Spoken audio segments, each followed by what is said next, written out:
Barbie and Oppenheimer fever, which continues to rule at the box office. The Margot Robbie starrer Barbie, directed by Greta Gerwig and co-starring Ryan Gosling, has broken multiple records at the box office. It's the largest domestic opening of 2023 so far, drawing in approximately $162 million on its opening weekend.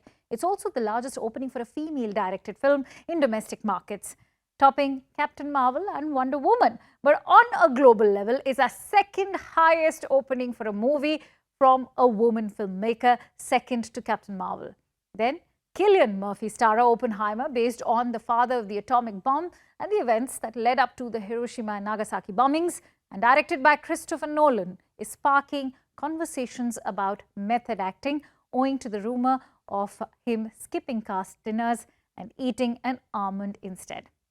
Robert Downey Jr.'s character role is also being lauded, and you'll have to watch it to understand why so.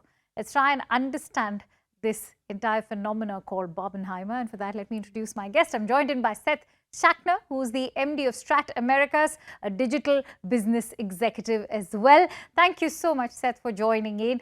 Barbenheimer is more than just a meme now. It's become unequivocally the great box office performance for cinema goers. It's a full-fledged box office phenomenon. What explains such love for Barbie especially?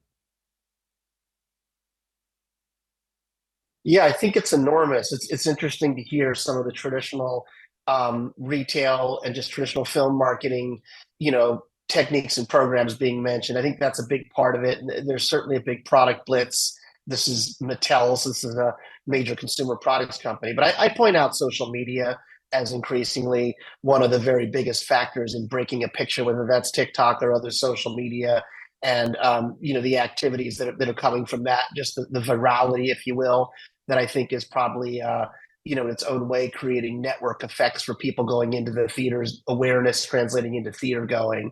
I think all those things combined with the retail, social networking, just the general idea that people are aware of this, have kind of created a 1-2 punch to get people back into theaters. It's almost like it's an event where if you don't go to it, you have this sort of fear of missing out, if you will. So it's a lot of factors coming together, and maybe you won't see that going forward. Thank you for sharing those inputs, Seth. It was a pleasure to have you on the show.